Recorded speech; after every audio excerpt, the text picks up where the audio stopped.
Hello student, मैं doctor Kusumlata, सहायक आचार्य राजनीति विज्ञान, सेमुमा राजकीय कन्या महाविद्यालय भीलवाड़ा। आज हम बीए पार्ट सेकंड का सेकंड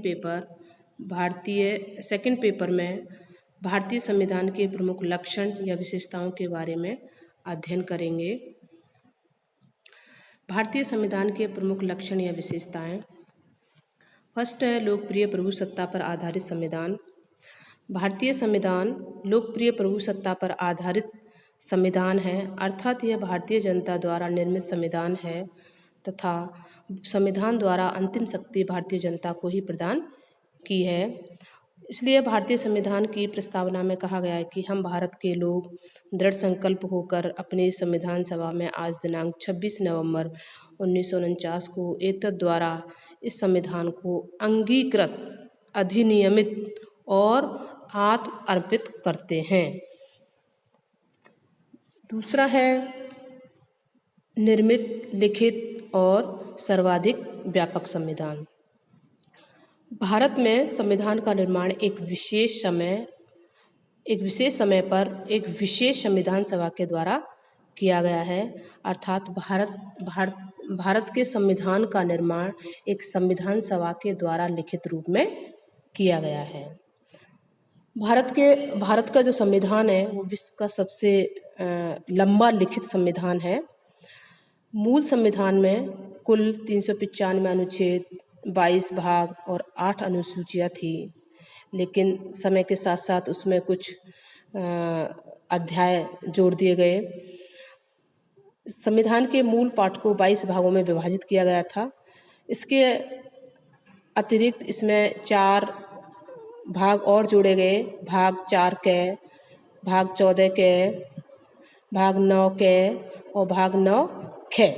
इस तरह के 4 इसमें और अध्याय जोड़े गए थे। वर्तमान में कुल भागों की संख्या 25 है, अर्थात इसे 22 भागों में ही विभाजित माना जाता है। वर्तमान में भारतीय संविधान में 22 भाग, 395 अनुच्छेद तथा 12 अनुसूचियाँ हैं। अगर हम भारतीय संविधान की सर्वाधिक जो व्यापक संविधान के बारे में अगर बात करते हैं तो सर्वाधिक व्यापक संविधान क्यों है? सर्वाधिक व्यापक संविधान इसलिए है क्योंकि इसके अंदर भारत के भौगोलिक, ऐतिहासिक व कुछ विशेष राज्यों के बारे में, जैसे कि जम्मू कश्मीर तथा पूर्वोत्तर राज्यों के बारे में बहुत महत्वपूर्ण प्रावधान इसके अंदर रखे गए थे। अगर हम विश्व के अन्य संविधानों से इसकी तुलना करते हैं तो अमेरिका के संविधान में केवल 7 अनुच्छेद हैं, कनाडा के संविधान में 147 अनुच्छेद हैं, ऑस्ट्रेलिया के संविधान में 128 तथा अफ्रीका के संविधान में 153 अनुच्छेद हैं। इसलिए हम ये कह सकते हैं कि भारत का जो संविधान है बहुत ही विशाल संविधान है, क्योंकि इसके अंदर 395 अनुच्छेद हैं जो कि विश्व के अन्य संविधानों में नहीं है। थर्ड है संपूर्ण प्रभुत्व संपन्न लोकतांत्रिक गणराज्य। संविधान की प्रस्तावना में कहा गया है कि भारत एक संपूर्ण प्रभुत्व संपन्न लोकतंत्रात्मक गणराज्य है। संपूर्ण प्रभुत्व संपन्न से तात्पर्य है कि आंतरिक या बाहरी दृष्टि से भारत पर किसी विरोधी सत्ता का अधिकार नहीं है, अर्थात भारत अंतर्राष्ट्रीय क्षेत्र में अपनी इच्छा अनुसार आचरण कर सकता है। वह किसी भी अंतर्राष्ट्रीय संधि या समझौते को मानने के लिए बाध्य नहीं है। लोकतंत्रात्मक राज्य से यहाँ तात्पर्य है कि भारत में राज सत्ता जनता में निहित है। जनता को अपने प्रतिनिधि निर्वाचित करने का अधिकार होगा और जो जनता के स्वामी होंगे, ना कि उसके सेवक। भारत एक गणराज्य है। यहाँ गणराज्य से तात्पर्य है कि भारत राज्य का सर्वोच्च जो अधिकारी है वो वंशानुगत राजा ना होकर भारतीय जनता द्वारा अप्रत्यक्ष रूप से निर्वाचित निर्वाचित राष्ट्रपति के रूप में होगा। ब्रिटेन जैसे देशों में का जो राष्ट्रीय अध्यक्ष है वो वंशानुगत है, जिसे वहाँ के सम्राट या साम्राज्ञी के रूप में जाना जाता है। समाजवादी राज्य,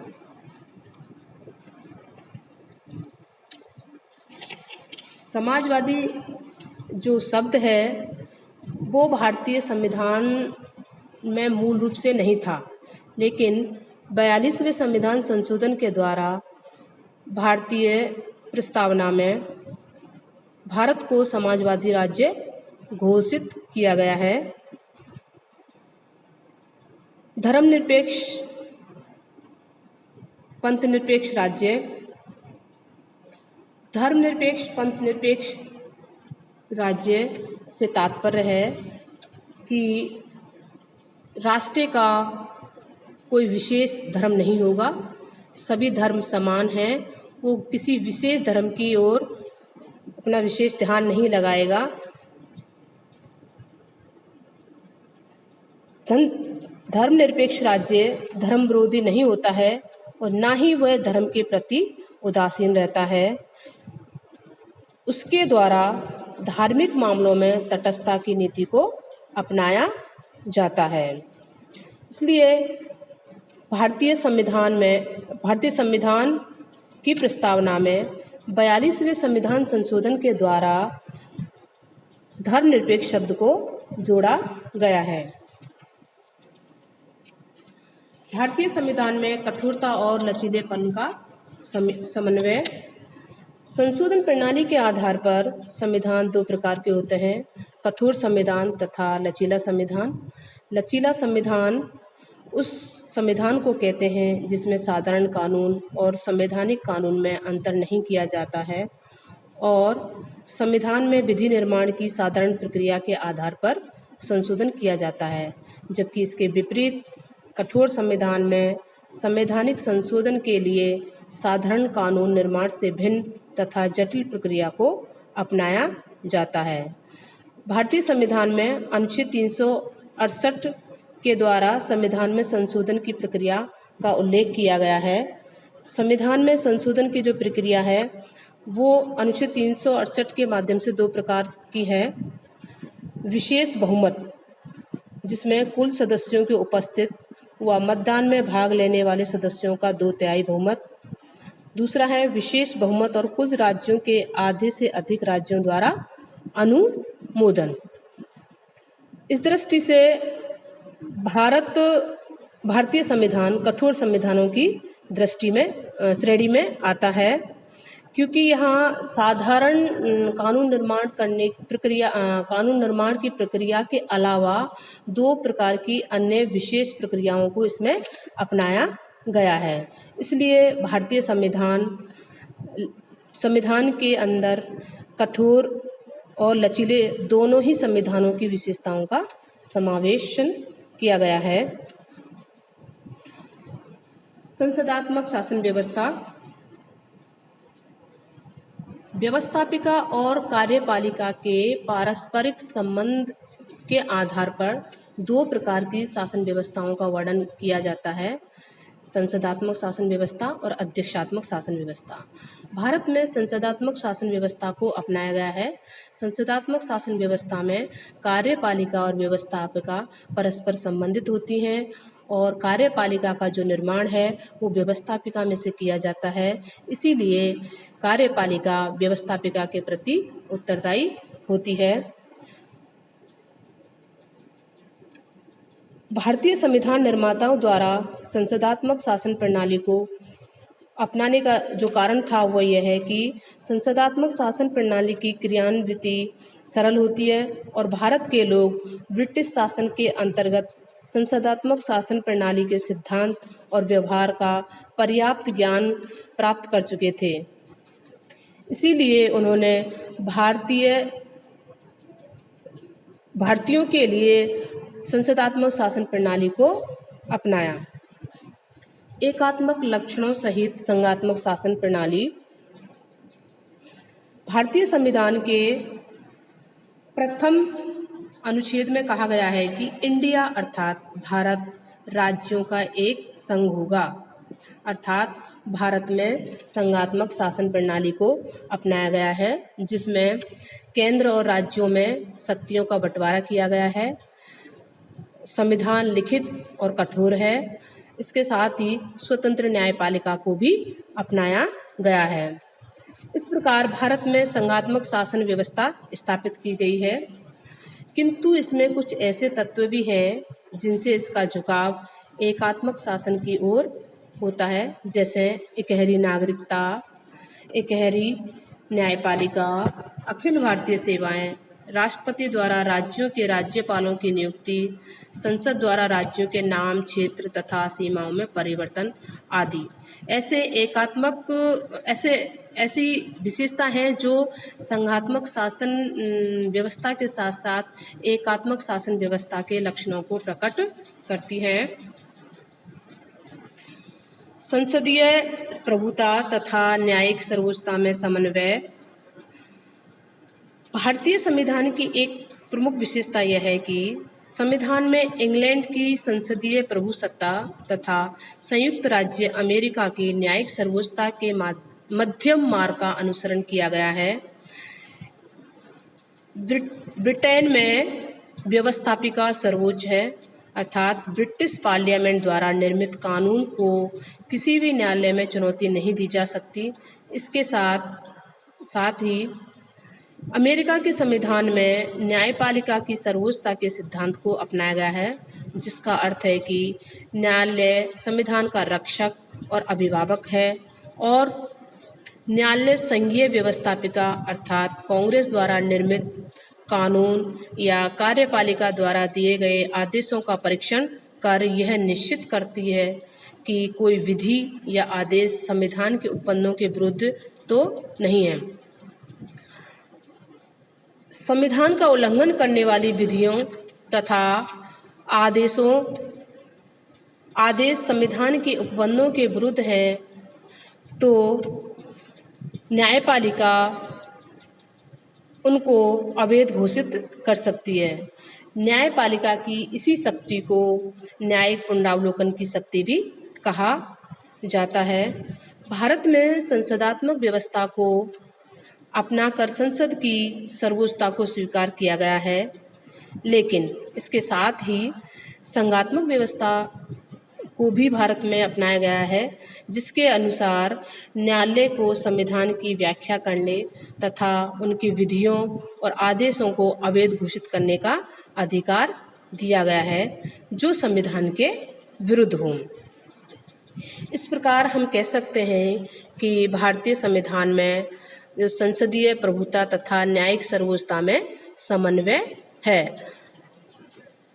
अगर संसद ऐसे कानूनों का निर्माण करती है जो संविधान के प्रावधानों के अनुकूल नहीं है, तो ऐसी स्थिति में भारतीय न्यायपालिका उनकी अवैधता और वैधता की जांच कर उन्हें अवैध घोषित कर सकती है, अगर वो संविधान के प्रावधानों के विपरीत हैं तो। मौलिक अधिकार व मौलिक कर्तव्य।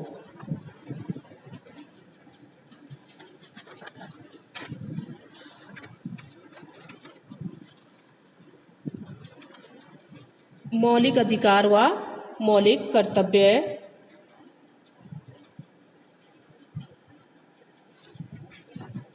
मौलिक अधिकारों का आशय नागरिकों को प्रदत्त ऐसे अधिकार और स्वतंत्रताओं से है जिसे राज्य तथा सरकार के विरुद्ध भी लागू किया जा सकता है।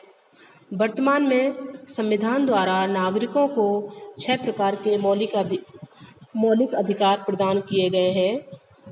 मौलिक अधिकार संविधान के भाग 3 में अनुच्छेद 12 से 35 तक वर्णित किया गया है। मूल कर्तव्यों का मूल संविधान में कोई उल्लेख नहीं था, लेकिन स्वर्ण सिंह समिति की अनुशंसा पर 42वें संविधान संशोधन 1976 के द्वारा संविधान के भाग 4 क के रूप में इन्हें भारतीय संविधान में शामिल किया गया है। 86वें संविधान संशोधन 2002 के द्वारा मूल कर्तव्यों में नागरिकों का 11वां मूल कर्तव्य जोड़ा गया है। वर्तमान में मूल कर्तव्यों की संख्या 11 है। राज्य के नीति निर्देशक तत्व। भारतीय संविधान के चौथे अध्याय में शासन संचालन के लिए मूलभूत सिद्धांतों का वर्णन किया गया है और इन्हें ही राज्य के नीति निर्देशक तत्व अर्थात नीति निश्चित करने वाले तत्व कहा गया है। नीति निर्देशक तत्व आयरलैंड के संविधान से लिए गए हैं। नीति निर्देशक तत्व संविधान के भाग चौथे के अनुच्छेद 36 से 51 में उल्लिखित हैं। इन तथ्यों में भारत राज्य को एक वास्तविक लोक कल्याणकारी राज्य का स्वरूप देने के लिए आवश्यक सिद्धांतों की घोषणा की गई है। स्वतंत्र न्यायपालिका। स्वतंत्र न्यायपालिका भारत में संघात्मक शासन व्यवस्था को अपनाया गया है और संघात्मक शासन व्यवस्था में न्यायपालिका संविधान की व्याख्याता तथा रक्षक होती है। इसीलिए न्यायपालिका का स्वतंत्र होना आवश्यक है। इसके अतिरिक्त संविधान द्वारा नागरिकों को कुछ मौलिक अधिकार प्रदान किए गए हैं। मौलिक अधिकारों की रक्षा के लिए भी न्यायपालिका का स्वतंत्र होना नितांत आवश्यक है। न्यायपालिका की स्वतंत्रता हेतु संविधान में अनेक विशेष व्यवस्थाएं की गई हैं। यह है कि सर्वोच्च न्यायालय और उच्च न्यायालयों के न्यायाधीशों की नियुक्ति राष्ट्रपति द्वारा होना, न्यायाधीशों को पद की सुरक्षा प्राप्त होना, न्यायाधीशों के कार्यकाल में उनके वेतन में कमी न होना और न्यायाधीशों के आचरण पर व्यवस्थापिका द्वारा किसी प्रकार का विचार विमर्श नहीं करना। इसके साथ ही न्यायालय में 65 वर्ष की अवधि में न्यायपालिका अपनी स्वतंत्रता का अनेक बार अपनी स्वतंत्रता संबंधी उदाहरण प्रस्तुत कर चुकी है। सांप्रदायिक प्रतिनिधित्व का अंत और वयस्क मताधिकार। ब्रिटिश शासन काल में 1909 के कानून द्वारा सांप्रदायिक प्रतिनिधित्व की पद्धति को लागू किया गया था, जिसके द्वारा भारत के विभिन्न संप्रदायों को एक दूसरे का विरोधी बना दिया गया था। वर्तमान समय में सांप्रदायिक प्रतिनिधित्व का अंत कर वयस्क मताधिकार को अपनाया गया है। 18 साल की उम्र जिसने प्राप्त कर ली है वह धर्म, जाति, लिंग, साक्षरता अथवा संपदा के आधार पर मतदान करने से नहीं रोका जाएगा। 61वें संविधान संशोधन के माध्यम से मतदान की आयु सीमा 21 वर्ष से घटाकर 18 वर्ष कर दी गई है। एकल नागरिकता। भारतीय संविधान के द्वारा संघात्मक शासन व्यवस्था की स्थापना की गई है और संघात्मक शासन व्यवस्था की जो विशेषता है वह दोहरी नागरिकता होती है। जितने भी विश्व के संघात्मक शासन व्यवस्था वाले देश हैं उनमें दोहरी नागरिकता को अपनाया गया है। प्रथम संघ की नागरिकता, द्वितीय इकाई या राज्य की नागरिकता। जैसे कि संयुक्त राज्य अमेरिका है, उसमें दोहरी नागरिकता को अपनाया गया है। लेकिन भारतीय निर्माताओं ने भारतीय संविधान में दोहरी नागरिकता के स्थान पर इकहरी नागरिकता को अपनाया, क्योंकि वो एक चाहते थे कि दोहरी नागरिकता भारत की एकता को बनाए रखने में बाधक सिद्ध हो सकती है। इसलिए उन्होंने दोहरी नागरिकता के स्थान पर इकहरी नागरिकता को अपनाया। अल्पसंख्यक तथा पिछड़े वर्गों के कल्याण की विशेष व्यवस्था। भारतीय संविधान में अल्पसंख्यकों के धार्मिक, भाषाई और सांस्कृतिक हितों की रक्षा के लिए विशेष व्यवस्था की गई है। अनुसूचित जातियों तथा अनुसूचित जनजातियों को संविधान के अनुच्छेद 330 और 332 के अंतर्गत लोकसभा तथा राज्य विधानसभाओं में आरक्षण की व्यवस्था की गई है। अनुसूचित जातियों तथा जनजातियों के लिए सेवाओं अर्थात सरकारी नौकरियों में दावों की व्यवस्था हेतु 335 के अंतर्गत व्यवस्था की गई है। इसके अंतर्गत संविधान के अनुसार इन दावों, जिन्हें सामान्यतः आरक्षण के नाम से जाना जाता है, के लिए कोई समय सीमा निर्धारित नहीं की गई है। इसके अलावा केंद्र सरकार के द्वारा ओबीसीज अन्य पिछड़े वर्ग के लिए सेवाओं में 8 सितंबर 1993 से 27% आरक्षण लागू कर दिया गया है। इसके अलावा ओबीसी के जो संपन्न तबका है, जिसे क्रीमी लेयर कहा जाता है, उसको इसमें किसी प्रकार के आरक्षण की व्यवस्था नहीं की गई है, अर्थात उन्हें आरक्षण से अलग रखा गया है। सामाजिक समानता की स्थापना। सामान्यतः संविधानों के द्वारा अपने नागरिकों के लिए राजनीतिक व कानूनी समानता पर बल दिया जाता है, सामाजिक समानता पर नहीं। लेकिन भारतीय संविधान की विशेषता यह है कि संविधान के द्वारा सामाजिक क्षेत्र में सभी नागरिकों की समानता के सिद्धांत का प्रतिपादन किया गया है। संविधान के अनुच्छेद 17 में कहा गया है कि अस्पृश्यता का अंत किया जाता है और उसका किसी भी रूप में आचरण निषिद्ध किया जाता है। किसी भी रूप में अस्पृश्यता का आचरण विधि के अनुसार दंडनीय होगा, अर्थात अस्पृश्यता को अनुच्छेद 17 के माध्यम से दंडनीय अपराध के रूप में घोषित किया गया है, जिससे कि समाज के अंदर व्याप्त अस्पृश्यता, छुआछूत की जो भावना है वो कम हो सके।